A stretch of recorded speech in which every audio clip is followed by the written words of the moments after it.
And welcome back to another edition of Running with James. Today we're going to give you our full review of the New Balance SC Elite V5.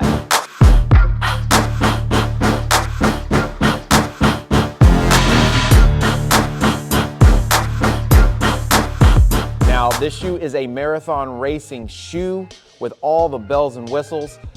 But we've seen it actually out on the Hyrox arena all over the place. And so today we're going to talk about how fast is it, the fit, the feel, the performance. We're going to get into the upper, the outsole, the midsole, everything in between. And by the end of this video, you'll know if this is something you got to have or something you can just do without. All right, so we're going to start with the specs, okay? So the New Balance SC Elite V5, these names on these shoes, man, just keep getting longer and longer and longer. It's too much to remember.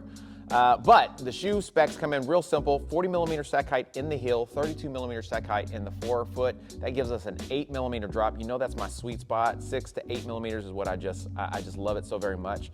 The weight is pretty good too as well. In a men's size 9.5 comes in right at about 7.1 ounces. In my size 10.5 came in at just under 8 ounces at that 7.9 or 225 grams. So still a pretty light shoe, not the lightest race day marathon shoe out there, but still very light. And I'll be honest, it kind of feels a little lighter on foot than you might think with those numbers. So all in all, really good specs. Feels lighter than it should for the stack height you're getting. It's basically at the max stack height, but it doesn't look like it, doesn't feel like it, and you still get some pretty good ground contact, I think. Now we are going to get into the upper of this shoe. So New Balance has created this single layer mono mesh upper material. What I found first and foremost that stood out to me more than anything else was the toe box. You've got plenty of room in this toe box. So little more rare, I guess, in a marathon or a fast day shoe where you've got plenty of room for your toes to splay. The depth was really good as well. So you're not having to worry about any kind of hot spots, any kind of rubbing, anything like that. So whether you're doing fast day miles, whether you're doing the long day miles, all of that fits really nice within the concept of a comfortable shoe. Traditional lacing system, nothing crazy there. Laces work really well.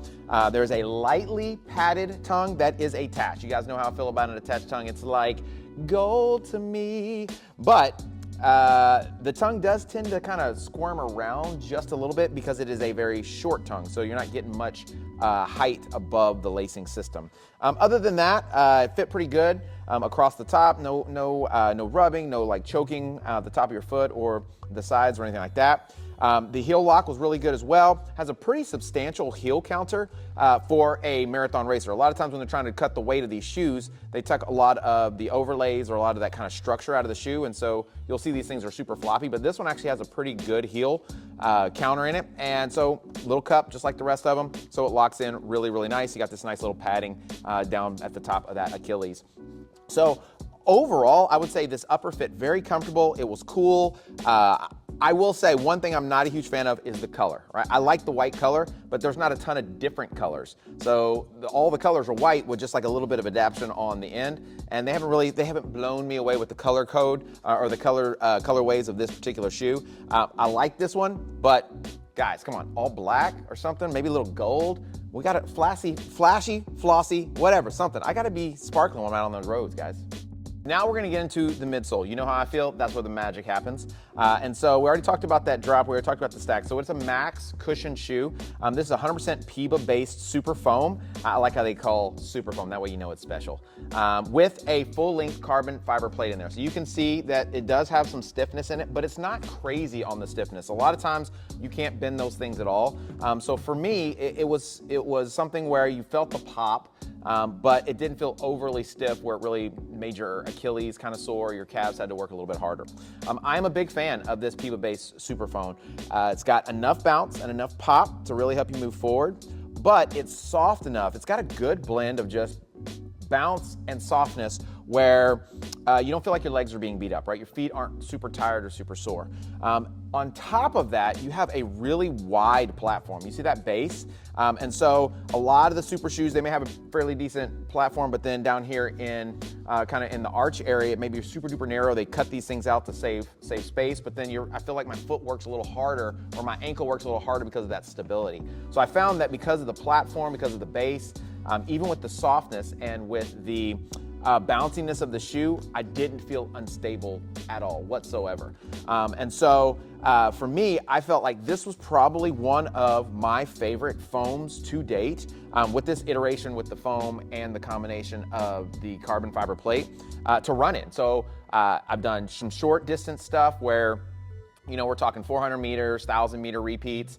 I've done some hill work in this thing. I've obviously raced in this shoe before. I've done Hyrox races in this shoe. I've done long distance, so I've ran up to, I think the longest run I did in this was maybe 13, 14 miles, so nothing crazy, but by that time you know if the shoe's gonna be a good fit for you or not. And no problems in any of it. And even running slow in this thing is not horribly bad. And usually when you have a carbon fiber plated shoe, you've got super foams, oftentimes when you slow the pace down, you can tell it's not meant to go slow. But this one works, it's still a good shoe. So I'm a fan of that midsole, found it to be bouncy, very repulsive or propulsive, and then also a little bit forgiving as well once you get into those longer miles. Now we are getting into the outsole.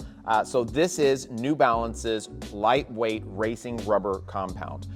It's a good compound, it's sticky, it works, it's obviously strategically placed. You got the small parts on the bottom, a big chunk here at the top. What I am a big fan of though is it's got these little bitty kind of triangular lugs that work so well when it comes to grip.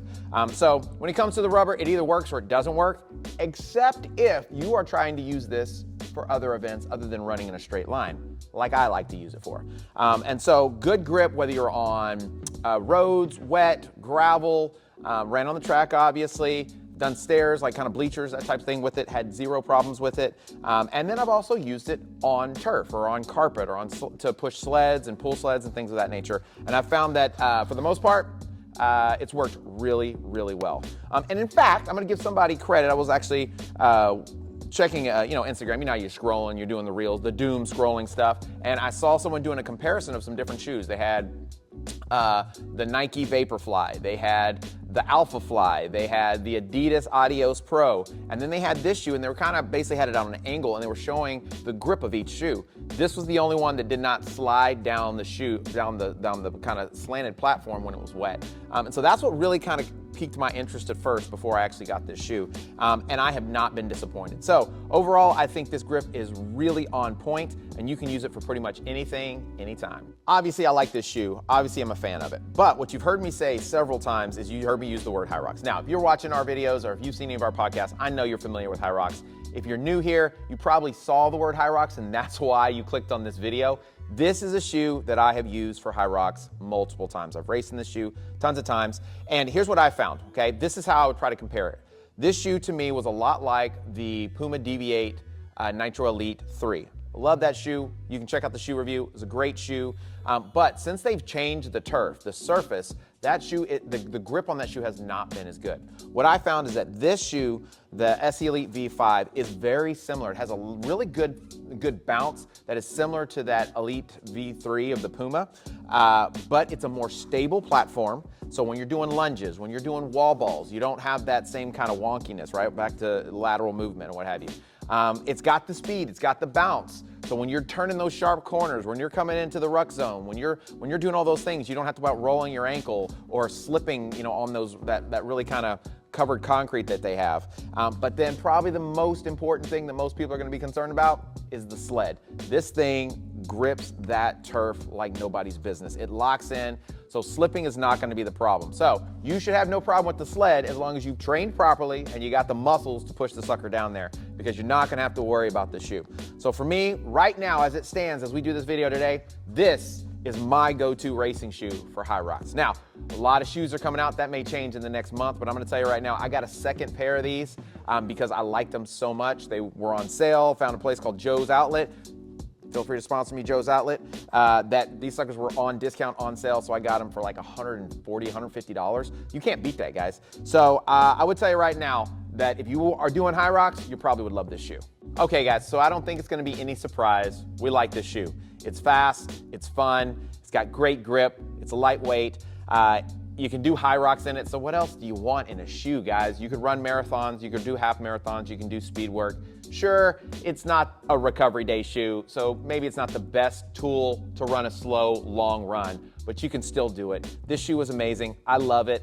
So without a shadow of a doubt, the New Balance SC Elite V5 is a Running with James must-have.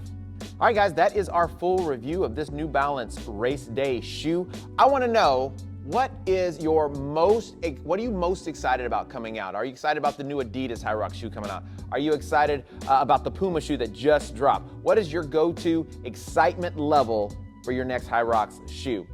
Make sure, guys, if you haven't already done so, do all this stuff. Like, subscribe, share, hit that notification bell so you know about all things Running with James. Also, if you haven't done so already and you love podcasts, check out the Running with James podcast. We drop a new episode every single Friday. We talk gear, we talk training tips, we have a great time, we have amazing guests. It is just a fun time if you're not already on the journey with us. You can also support the channel by becoming a Patreon member simply by going to runningwithjames.patreon.com.